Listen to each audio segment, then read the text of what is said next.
오늘도는 마가복음 16장 14절에서부터 18절의 말씀을 가지고 치유의 집이라는 제목을 통하여 하나님의 말씀을 증거하고자 합니다. 우리나라는 세계 최고의 의료 시스템을 가지고 있습니다. 그래서 누구든지 그 혜택을 누릴 수 있도록 국민 건강보험 시스템이 잘 되어 있다고 합니다. 특히 큰 질병에 걸렸을 때 캐나다나 호주에서는 병원에 가는 것이 어려워 이민자들이 우리나라로 돌아오는 경우가 많다고 합니다. 이는 우리나라는 좋은 의료 시스템을 가지고 있기 때문입니다. 그런데 이에 따라 OECD 국가 중에서 병원을 가장 많이 찾는 나라가 되었습니다. 그래서 국민 한 명당 한 해에 병원을 찾는 평균 횟수가 16회였다고 합니다. 근데 그에 반해서 스웨덴이나 영국에서는 보통 1인당 2번에서 3번 정도에 불과합니다. 그러니까 우리나라는 두세 번 병원에 간다고 한다면 우리나라는 한 사람당 16번을 가는 것입니다. 그런데 이러한 이유에는 여러 요인이 있다고 합니다. 우리나라 병원에서는 많은 사람을 받아서 병원이 돈을 버는 시스템입니다. 그러니까 사람이 많이 와야지 돈을 법니다. 그래서 자주 올수록 돈을 버는 겁니다. 그래서 감기에 걸려 병원에 갔어도 진료를 하고 약을 처방받아도 의사 선생님이 며칠 있다가 호전되면은 병원에 오세요 해가지고 한번 갑니다. 그러면 또 의사 선생님이 조금 나아졌는데 아직까지 다 안 나았네요. 다시 처방하고 또 벽을 줍니다. 그 약을 줍니다. 그리고 또 그 다음에 또 오면 뭐라 하면 결과 보러 오세요. 그래가지고 정말 나았는지 안 나았는지를 보고 또 안 나았으면 다시 오라고 하고 그다음 마지막에 다 나았을 때 이제 종결을 합니다. 그러니 감기 하나로 병원에 3차례 4차례를 가는 경우가 생긴다는 것입니다. 그만큼 병원에 자주 오도록 하여 오는 만큼 돈을 버는 시스템이기 때문입니다. 치과 같은 경우에서 어찌 보면 의사 선생님이 과잉 진료를 해야지 돈을 버는 시스템이라고 할 수 있습니다. 치과 같은 경우 치아가 상하면 한 병원만 가지 말고 두세 곳의 병원을 진료받으라고 합니다. 왜냐하면 과잉 진료는 아닌지 확인하고 받는 것이 좋다고 합니다. 만약 치아가 약간 상해서 떼우거나 씌우면 되는데 그것을 뽑아버리고 임플란트를 하세요. 그러면은 진짜 쓸만한 이인데도 불구하고 임플란트를 하게 되는 경우도 있습니다. 하지만 임플란트보다는 기존의 치아를 오래 쓰는 것이 훨씬 낫다고 많은 분들이 이야기를 합니다.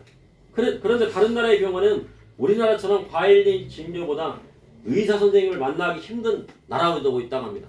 그 나라는 영국이나 스웨덴 같은 경우입니다.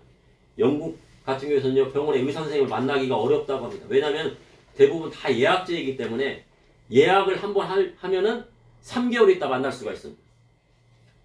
그래서 병원에 가면은요, 3개월 있다가 병원에 가서 딱 병원 의사를 만나면요, 감기 같은 거 어떻게 됩니까? 벌써 나왔으니까요, 갈 필요가 없게 되는 거예요. 그래서 의사 선생님마다 제한된 인원수를 받는다고 합니다.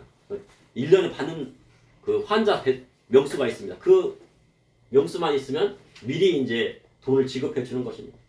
그리고 작은 병원에서 큰 병원으로 가려면 작은 병원에서 소견서나 의뢰서를 써줘야 되는데 의사가 상급 병원으로 의뢰서를 많이 써줄 경우에는 그 병원은 그 의사는 페널티를 받게 되어서 다음에 그 환자를 받는 할당량을 적게 받는다고 합니다. 그럼 되도록이면 어떻게 해요? 상급 병원에 갈 수 있는 의견서나 소견서를 써주지 않는 것입니다. 그러니까 환자가 상급 병원에 가기가 상당히 어려운 시스템이라 하는 것입니다. 그러니 우리나라 의료 시스템은 전 세계가 부러워하는 의료 시스템입니다. 우리나라는요, 의사 선생님도 지정해서 갈 수가 있어요. 의사 선생님이 지정해서 예약할 수 있고, 그리고 의사 선생님이 어떤 선생님이 좋다라 하면 그 선생님을 하고 바로 예약을 잡아가지고 할 수 있습니다. 그런데 다른 나라는 그렇게 할 수가 없다는 겁니다. 그런데 또 이러한 시스템이 우리나라 보건복지에 들어가는 한 해 예산이 국방비보다 훨씬 많게 되는 요인으로 작용하고 있다고 합니다. 근데 그만큼 또 비용이 많이 들어가는 거예요. 그래서 큰 병이 아니라면 병원에 가지 않는 것도 바람직한 것으로 보여집니다. 저 같은 경우에는 올해 병원에 간 횟수를 보니까 그 스케일링 한번 하나 갔더라고요. 보험 된다고 그래가지고 한번 가라고 아직 병원에 아직 안 갔는데요. 그러나 자기 면역력을 회복하기 어려운 병인 경우는 어떻게 해요? 꼭 병원에 가서 의사 선생님을 만나서 치료를 받는 것이 좋습니다. 그래서 우리나라는 전 세계적인 의료 시스템을 갖고 있습니다. 현대 사회로 가면서 기대 수명이 늘어나면서 병원에 가야 하는 경우가 많습니다. 그리고 그렇게 병원에 가면요, 의사 선생님을 의지하게 됩니다. 그런데 의사 선생님마다 환자를 대하는 태도도 다르다고 합니다. 어떤 분은요 오자마자 혼을 내요. 왜 이렇게 많이 드셨습니까? 아니면 왜 병을 이렇게 키우셨습니까? 빨리 오시죠. 그리고 어떤 분은 또 용건만 간단하게 하고 진료를 보는 경우도 있고요. 그리고 어떤 분은 환자와 대화하면서 친절하게 설명을 해주는 경우도 있어요. 어떤 분이 우리 어머니한테 그랬다고 그랬어요. 그 선생님이 제가 의사 선생님으로서 하지 말아야 할 수 있는데 관절이 안 좋으시면은 달래를 많이 드십시오 그러는 겁니다. 그래가지고 파라든가 달래라든가 이런 파김치를 많이 먹으면은 관절이 사는 거예요. 그래갖고 그 선생님은 아주 오래된 선생님입니다. 그 시골에서요. 근데 내가 이런 얘기 하면 의사 밥 벌어먹기 힘들지만은 그렇게 하십시오. 그렇게 하는 겁니다. 그렇게 친절하게 하시는 분도 있습니다. 그런데 환자가 병원에 가는 이유는 병을 잘 고치는 의사가 최고라고 생각합니다. 그래서 병을 잘 고치는 병원에는 항상 환자가 많이 대기하고 있는 것입니다. 그런데 믿음의 성도는요, 먼저 의사를 의지하기보다는 하나님 앞에 나아가 병을 치료받기를 의뢰하고 받고 기도하는 것이 좋은 것입니다. 왜냐하면 우리가 주께서 병을 고쳐주신다고 성경은 기록하고 있기 때문에 그렇습니다. 성경에 뭐라고 말씀하셨어요? 예수님께서 병을 고쳐주시겠다고 말씀하셨잖아요. 그러니까 먼저 하나님 앞에 붙들고 또 그리고 또 의사의 치료를 받아야 한다고 하면 또 의사를 또 의지하는 것도 괜찮은 것입니다. 그리고 믿음의 기도가 병든 자를 낫게 한다고 말씀하고 있습니다. 오늘 본문을 보니 마가복음 16장에는 예수님께서 부활하시고 하늘로 승천하시기 전에 제자들에게 말씀하셨습니다. 이를 통해 이 시대를 살아가는 저와 우리 성도에게 하시는 하나님의 말씀은 무엇인지 여러분과 함께 나누고자 합니다. 첫째, 치유의 집은 예수님께서 말씀하신 병 고침의 표적이 일어나는 것입니다. 사복음서 중에 마가복음은 마가가 기록한 복음서로 잘 알려져 있습니다. 마가에 대해서는요, 우리가 보면은 오늘 찬양했잖아요. 마가다락방. 마가다락방이 어디입니까? 예. 마가의 집에 있는 다락방이에요. 그리고 이 마가는요, 마가라는 이름 로마식 이름입니다. 그리고 히브리식 이름은 요한입니다. 그래서 이 마가를 뭐라고 하느냐, 마가 요한이라고 하는 겁니다. 그러니까 로마식 라틴어로는 마가라고 하고 히브리어로는 요한이라고 하는 거예요. 그래서 마가 요한이라고 하는데 그의 어머니는 마리아이고 바나바의 조카입니다. 생질입니다. 그래서 예루살렘에 사는 부유한 레인의 가정에서 태어났을 것으로 알려졌어요. 학자에 의하면 이 마가다락방에서 예수님께서 6월절 만찬을 베풀어 주신 곳이라고도 말씀하고 있어요. 그리고 떡을 떼어준 곳이고 그리고 주께서 부활 승천하시기 위해서 120문도가 모인 곳도 이 예루살렘에 있는 마가다락방이었을 것으로 추정하고 있어요. 부잣집인데 120명이나 들어갈 수 있는 다락방은 누구의 다락방밖에 없어요? 마가다락방. 예. 그리고 베드로가 옥중에 투옥되었다가 천사의 도움으로 풀려나와서 간 곳도 어디입니까? 마가의 집입니다. 마가의 집. 그러니까 마가다락방으로 온 거예요. 사도행전 12절에 깨닫고 마가라 하는 요한의 어머니 마리아의 집에 가니 여러 사람이 거기 모여 기도하고 있더라. 거기는 기도의 집입니다. 이곳에 바로 마가 다락방이 있는 마가 요한의 집이었습니다. 마가의 어머니 마리아는 예수님을 모셔드리고 자기 집을 기도처로 제공하고 또 예배의 처소로 사용할 수 있도록 해주었던 것입니다. 그러니 마가 요한은 어릴 적부터 예수님의 제자들과 잘 소통하고 그들을 잘 돕는 일을 하였다는 거예요. 그래서 예수님도 만났을 것 같습니다. 안 만났을 것 같습니다. 예수님도 마가 다락방 오셨으니까 만났었겠죠. 예수님이시구나. 그리고 사도들을 통하여 하나님의 기적을 체험했을 뿐 아니라 바나바와 바울과 함께 전도여행을 다니며 그들을 돕는 역할을 했다는 것입니다. 그리고 마가복음 14장 51절에 52절에 한 청년이 벗은 몸에 배 혼이불을 두르고 예수님을 따라가다가 무리에게 잡힘에 배 혼이불을 버리고 벗은 몸으로 도망하니라. 그가 또 누구예요? 예, 마가로 추정합니다. 배 혼이불을 두를 수 있는 사람 부잣집 아들입니다. 예수님을 따라갔다가 도망친 사람도 마가였다는 거예요. 근데 예수님을 가까운 곳에서 항상 마가는 뭐 하고 있었다는 거예요? 보고 있었고 그는 예수님의 12제자가 되지는 못했지만 믿음이 좀 적어가지고요. 제 생각에 무서움이 많았던 것 같아요. 네, 마가가. 부잣집 아들도 무서움이 많잖아요. 네? 네. 곱게 자라가지고요. 네. 그런데 예수님을 가까이에서 보았고 사도들도 가까이에서 보면서 믿음을 키워갔습니다. 마가가 얼마나 겁이 많은 사람인 줄을 알 수 있는 것입니다. 마가는 외삼촌 바나바와 함께 바울과 동아하여 1차 선교여행에 떠났는데 구브로를 지나서 바보라는 그 섬에서 배로 타고서요 소아시아 밤빌리아 버가라는 곳에 딱 이르는데 그곳에요 아주 높은 산맥이 있는 거예요. 근데 바울은 뭐라고요? 야, 성경에 안 나온 얘기지만 저 넘어가가지고 저 소아시 가서 복음 전하자. 그랬더니 마가가 어떻게 해요? 야, 저 산 넘다가는 죽을 것 같아. 막 산이 뒤덮여, 막 눈이 뒤덮여 있고, 야, 저 산 어떻게 올라가나? 삼촌 저 집에 갈 거예요. 그래서 어디로 갔습니까? 예루살렘에 마가 다락방으로 다시 돌아갔다는 얘기예요. 둘이 헤어진 그래서요, 그 일로 인해서 어떻게 합니까? 바나바와 바울이요 싸움을 일어나고요. 2차 전도여행부터는요, 바울이 누가 갑니까? 사울과 가게 된 것입니다. 그런데요, 10년이 지나서 바울이 로마의 같은 연금 상태에서 5세에 갇혔는데요. 골로새서 4장 10절에 보면은 골로새 교회에게요, 바나바의 생질인 마가를 어떻게 하라고요? 영접해라 라고 하는 말씀을 합니다. 많이 마가가 변한 거예요. 그리고 2차 투옥 당시의 죽음을 감지하고 디모데후서 4장 11절의 마지막 성안에 누구를 데려오라고요? 마가를 데려오라. 내가 죽기 전에 누구 보고 싶다고요? 마가를 보고 싶다. 디모데에게 애타게 편지합니다. 하나님이 이러한 마가를 통해 사복음서 중에서 마가복음을 기록하게 하셨습니다. 학자들은 마가복음이 사복음 중에 가장 먼저 쓰여졌을 것으로 보고 있어요. 그래서 사복음 중에서 마태복음을 이제 먼저 읽지만 어떤 분들은 야 마가복음이 가장 먼저 썼으니 마가복음을 먼저 읽어라라는 분들도 있습니다. 근데 마가복음이 간결하면서도 핵심적인 복음의 말씀을 기록하고 있어요. 마태복음은 유대인으로 오신 예수님을 나타냅니다. 그래서 메시아이신 예수님, 왕 중의 왕이신 예수님, 유대인의 왕이신 예수님.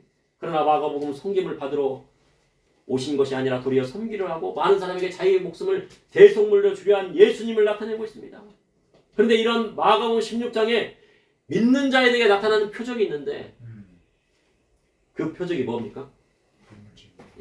믿는 자에게 손을 얹은 즉 나으리라 하신 신유의 능력을 나타내는 은사를 나타내는 말씀이 나와 있다는 거예요.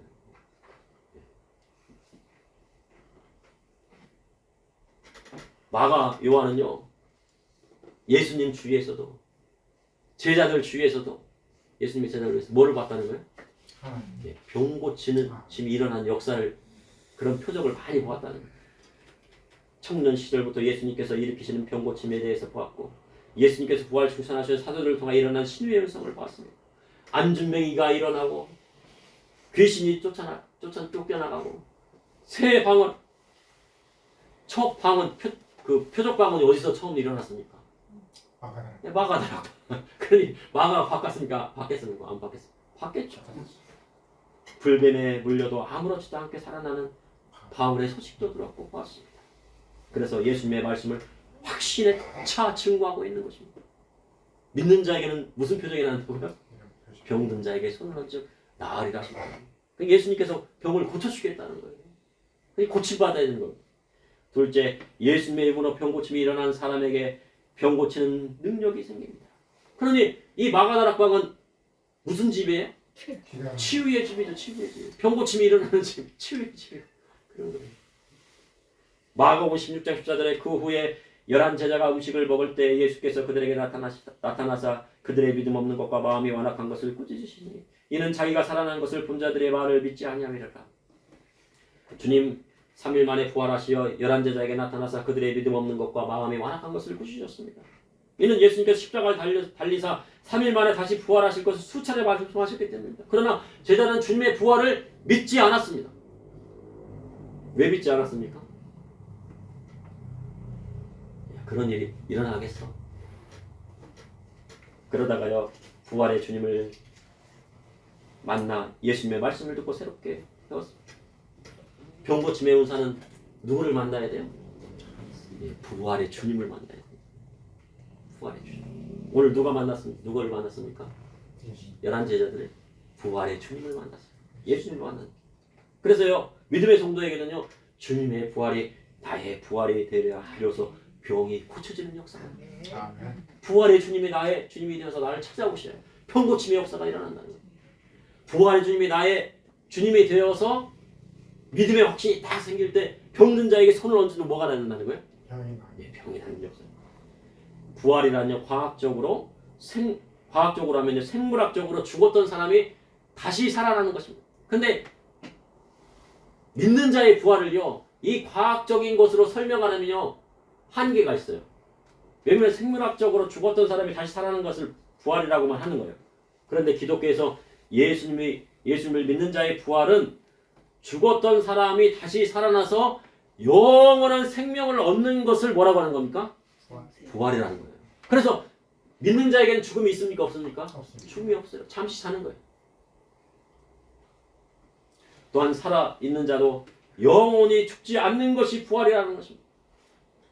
그런데 과학적으로 했을 때 살아있는 자도 영원히 죽지 않는 것을 부활이라고는 하진 않아요. 과학적으로요. 과학자는. 죽었던 사람이 살아난다고. 근데 살아있는 사람이 영원히 죽지 않는 것을 부활이라고는 안 한다고요. 세상적으로는. 근데 그러니 세상적으로 생각하는 부활과 우리 믿음의 성도의 부활은 좀 다른 면이 있는 거예요. 그래서 요한복음 11장 25절 26절 예수께서 이르시되 나는 부활이요 생명이 나를 믿는 자는 죽어도 살겠고 무릇 살아서 나를 믿는 자는 영원히 죽지 아니하리라. 이것을 내가 믿느냐? 주님 말씀하셨습니다. 예수님은 부활이시며 생명이십니다. 그래서 예수님의 부활이 나의 부활이 되어야 비로소 믿는 자에게 표적이 일어나게 되는 것입니다. 그런데요, 은사 중지론자, 은사 중단론자가 있어요. 예수님 믿는 사람 중에서 성령의 은사와 병고침이 중단되었다고 하는 거예요. 그러니까 AD 한 100년 전에 그 이후부터는 이제 그 마지막 요한계시록 다 쓰여진 이후부터는 성령의 은사도 다 중단됐고 그리고 병 고치는 은사도 다 끝났다는 거예요. 그런데요, 마가 요한은 믿는 자에게 이런 표적이 따른다고 말씀하셨어요. 이런 표적이 언제까지 따라요? 마태복음에 보면 세상 끝날까지 함께 하십니다. 사복음서의 말씀은 아직도 유효한 것입니다. 그럼 병 고침이 언제 일어날까요? 바로 예수님 말씀대로 살 때 일어나는 것입니다. 초대교회에요, 엄청난 핍박이 몰려왔습니다. AD 64년 7월 19일에 로마에 대형 화재가 일어났는데 그래서 모든 로마가요 다 불탔어요. 막 화려한 막 그런 로마의 건축 양식이. 그런데 이 불에 대해서는요, 당시 네로 황제가 더 아름다운 로마를 건축하고자 불을 내었다는 말이 있지만 이것은 영화 속의 이야기입니다. 당시 이 네로는요, 로마의 남부에 있는 휴양지에서 쉬고 있었다는 겁니다. 그러니까 네로는 불을 내지 않았어요. 그런데 이 네로는 이 정치적인 책임을 회피하기 위해서 그 책임을 누구에게 뒤집어졌습니까? 기독교인들에게 전가시켰습니다. 그래서 로마에 큰 핍박이 되는 거예요. 예수님을 믿는 자라는 것을 시인하는 자마다 그리고 예수 믿는 예배 현장에 잡혀오면 어떻게 됩니까? 잡혀가지고요 처형을 당했습니다. 그런데 그들이요 처형되는 순간 예수님을 부인하지 않고 한결같이 하나님을 찬양하고 그 모습이 천사의 모습 같다는 거예요. 그 모습을 본 많은 사람이 그것을 이상하게 여깁니다. 그리고 도리어 베드로와 같이요 나는 예수님의 제자입니다. 포바디스 도미네 라는 영어가 있잖아요.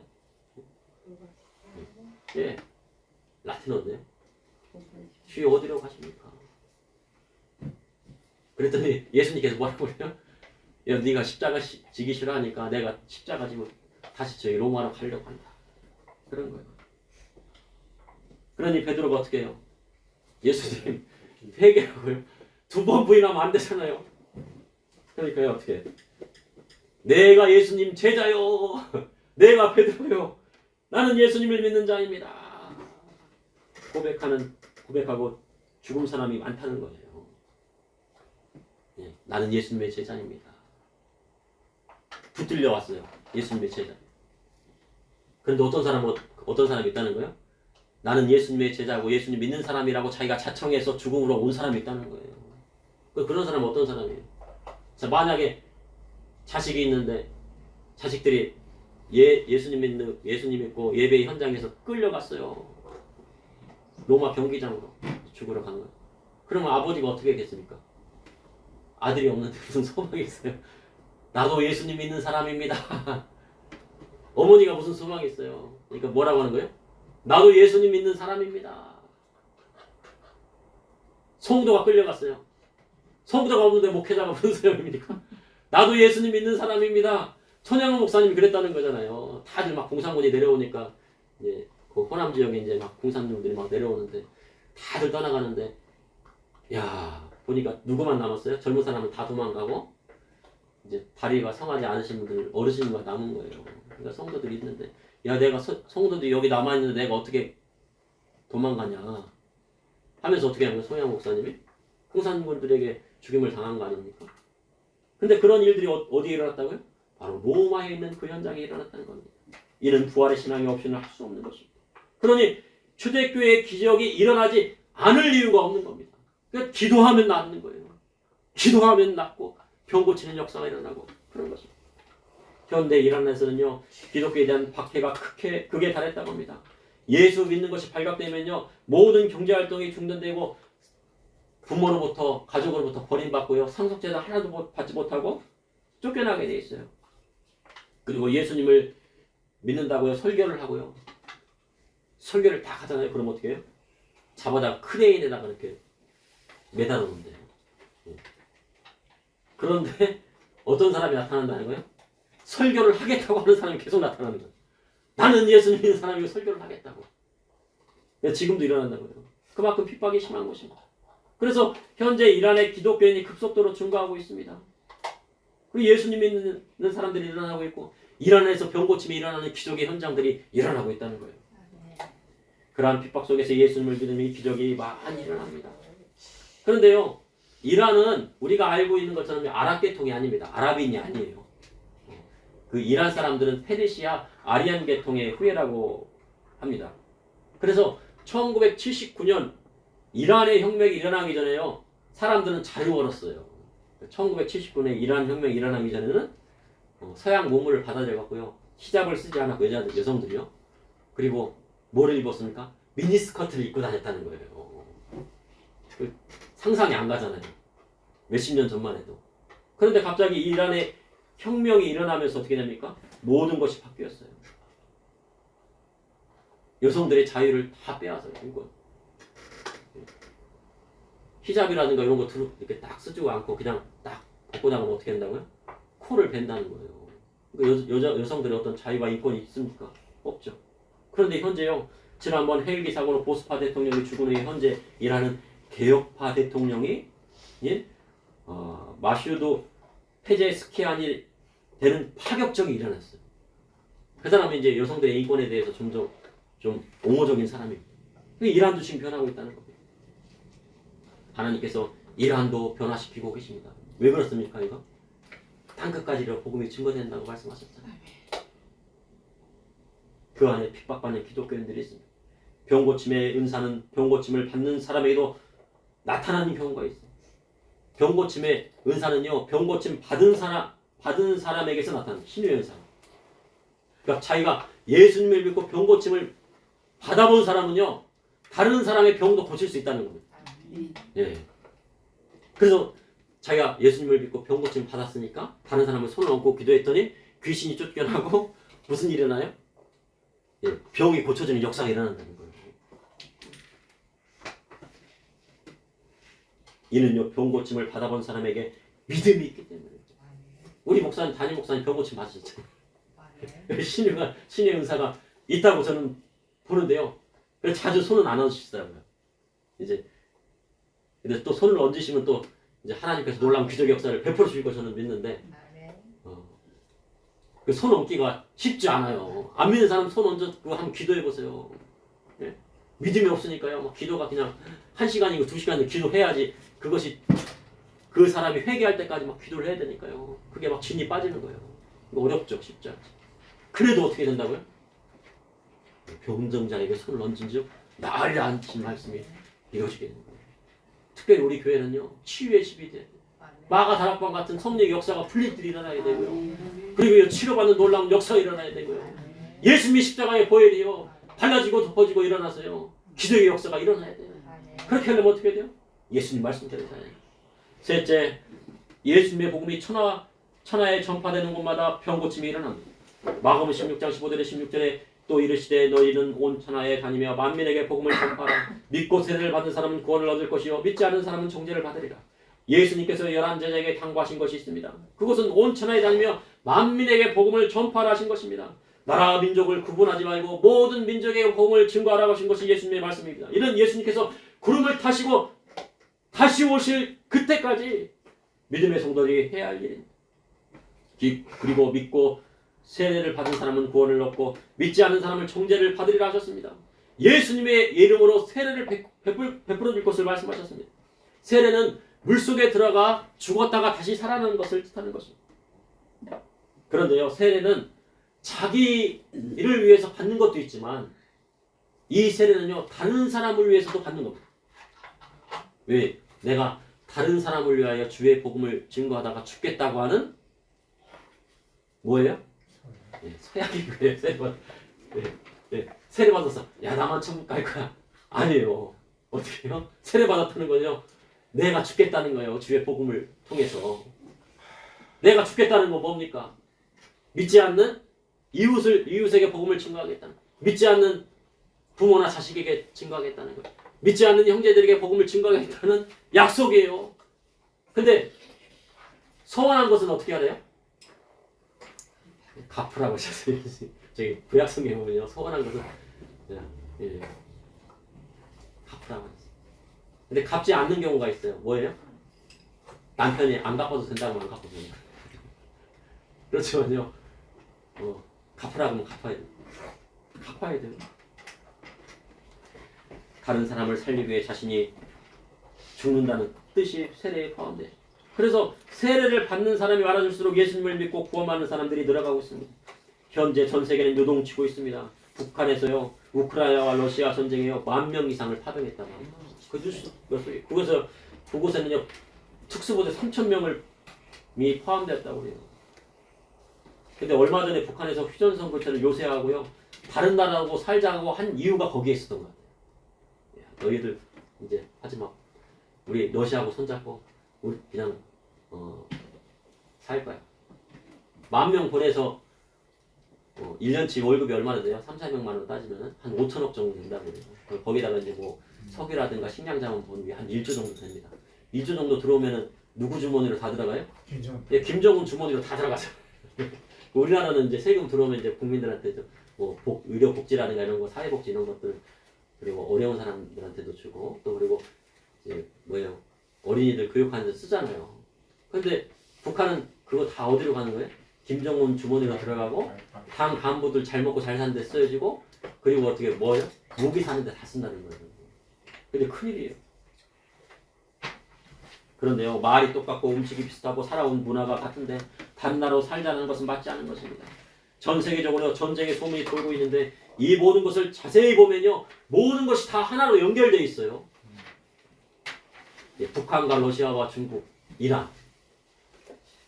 악의 축이라고 얘기했잖아요. 누군가. 그런데 지금 보면 전쟁이 일어나는 곳을 봐보세요. 다 어떻게 했냐. 이 악의 축으로 다 연결되어 있는데 중국조차도 지금 대만을 포위하는 연습을 하고 있습니다. 언제든지 그냥 하루 만에 그냥 대만에 있는 TSMC를 그냥 집어삼키려고 할 거예요. 만약 그곳에 전쟁이 일어나면 우리는 어떻게 되겠습니까? 자동 참전이 되는 거예요. 어느 편에 서야 돼요? 중국 편에 설 건가? 미국 편에 설 건가? 아니 북한 편에 설 건가? 러시아 편에 설 건가? 그걸 택해야 된다는 거예요. 그래서 믿음의 성도는 어떻게 합니까? 기도해야 됩니다. 전쟁이 일어나지 않도록 하고 그리고 만약 전쟁이 일어나고 혼란이 일어나는 곳에는 주의 복음이 증거돼야 되고 기적이 일어난다 하는 것입니다. 우리 주님은요 포도나무라고 말씀하셨어요. 자신을 누구라고 했어요? 포도나무. 근데 포도나무는 아주 메마르고 나무로서 볼품이 없습니다. 막대기나 지팡이로 쓰기에도 부적절해요. 포도나무로 지팡이를 썼다가는요 그냥 쉽게 부러지고만 돼. 그런데 아주 볼품이 없는 나무에서 사람의 병을 고치는 포도가 열립니다. 그래서 이 포도 열매는 강력한 항산화 물질인 라스베라트롤이라고 하는 물질이 있어서 암세포의 증식을 막고 세포에 도움을 준다고 해요. 그래서 포도가 좋은 거예요. 그리고 포도는 혈압이나 심혈관 계통에 좋아서요. 콜레스테롤 수치를 낮추고 혈액순환에 도움이 됩니다. 그 심장병이 있는 사람은 포도주를 쓰면 좋다고 합니다. 그리고 포도를 많이 먹으면 노화를 예방하고 포도 피로회복에 돕고 빈혈에 효과가 있다고 합니다. 근데 포도는 그러니까 뭐 할 것이 없습니까? 버릴 것이 없어요. 그래서 포도 씨를 막 씹어 먹으면 또 좋다고 합니다. 뼈를 튼튼히 하는 걸 사실인지는 모르겠지만. 그래서 예수님은 주는 포도나무여 우리는 뭐라고요? 가지라고 하세요. 그래서 예수님께서 주시는 많은 양분을 받아 많은 열매를 맺어야 합니다. 그런데 열매 맺기 위해 힘을 쓰는 성도에게는 무슨 표적이 일어난다는 겁니까? 이런 병든 자에게 손을 얹은 즉 나으리라 하셨습니다. 그래서 믿음의 성도는 병든 자에게 손을 얹어야 됩니다. 그래야 할 때 기적이 일어나는 것입니다. 자식이 아프면 손을 얹고 기도하고 형제가 아프면 손을 얹고 기도하고 믿지 않는 이웃이 아프면 손을 얹고 기도할 때 기적이 일어나게 되는 것입니다. 저는 젊은 시절에 많은 교회를 다녔습니다. 저희 감리교회도 여러 교회를 많이 다녔고요. 왜 그렇게 하나님이 이곳저곳 다니게 하셨는지. 장로교회도 막 또 다니게 하셨고 성결교회도 또 다니고 또 순복음도 또 다니고 그리고 또 많은 목회자들 또 뵙게 돼요. 만나게 했어요. 우리 교장 선생님이 목회자시잖아요. 근데 막 어디 이렇게 뭐 장을 하시는 걸 좋아하세요. 그래가지고 그 장 밑에는 어떤 목사님들이 아주 막 쟁쟁한 목사님들. 그래서 이제 목사님들 또 인사드리고 또 같이 식사도 하고 뭐 얘기도 나누고 또 찬양 학생들 찬양해가지고 또 거기다 세우고 막 그랬어요. 그런데요, 지금 성령의 역사를 따라 하나님의 말씀을 증거할 수 있도록 하시니 감사한 거예요. 성령의 은사가 중단되었다고 하는 분들도 계세요. 그러나 성령의 역사는 중단되지 않았어요. 지금도 세계 곳곳에서 믿는 자에게 나타나는 표적이 일어나고 있습니다. 그러니 믿음의 성도는 성령의 역사하심을 따라 나아가야 하는 것입니다. 그래서 바로 이곳이 무엇이 되어야 됩니까? 이곳이 바로 치유의 집이 되어야 됩니다. 병고침이 일어나는 곳이 되어야 되고 성령의 역사하심이 일어나는 곳이 되어야 됩니다. 마가다락방이 그랬던 것처럼 그래야 할 때 온 천하의 복음이 증거되는 역사가 일어나게 되는 것입니다. 우리 성도님들이 가는 곳곳이 치유의 집, 믿는 자에게 따르는 표적이 일어나는 곳이 되어야만이 죄의 복음이 강력하게 일어나는 것입니다. 그러므로 죄의 집은 예수님께서 말씀하신 병고침의 표적이 일어나는 것입니다. 예수님의 이름으로 병고침이 일어난 사람에게는 병고치는 능력이 생기는 것입니다. 그리고 예수님의 복음이 천하에 전파되는 곳마다 병고침과 신유의 은사가 일어나게 되는 것입니다. 그래서 주의 복음이 강력하게 증거되는 것입니다. 잠시 기도하시겠습니다. 사랑해 주님 오늘도 감사합니다. 주님의 사랑과 은혜로 아버지 하나님 치유의 집 아버지 마가다락방을 통하여서 성령의 역사들이 일어나고 많은 사람들이 성령의 충만함에 세계 곳곳으로 번져나가서 아버지 하나님 병자를 고치고 주의 복음을 증거하였던 것처럼 이 시간 이곳이 아버지 치유의 집이 되기를 원합니다. 성령의 역사가 일어나게 하여 주시고 성령의 불이 강력하게 따라서 병이 치유되는 역사가 일어나게 암이 떠나고 아버지 하나님 병마가 아버지 떠나가고 귀신이 물러가고 치유받는 놀라운 기적의 역사들이 일어나게 하여 주시고 인도하여 주셨습니다. 이곳을 통하여 구름대같이 양떼같이 많은 사람들이 몰려들고 치유가 되게 하여 주시고 또 다시 아버지 전 세계로 아버지 주의 복음을 증거하는 자들 파송할 수 있도록 주님 써주시고 인도하여 주시옵소서. 우리 성도님들 써주시고 인도하여 주시고 인도하여 주시옵소서. 능력을 허락하여 주시고 성령의 충만함을 허락하여 주시고 인도하여 주시옵소서. 성령의 불을 내려 주시옵소서. 예수님의 이름으로 기도합나이다.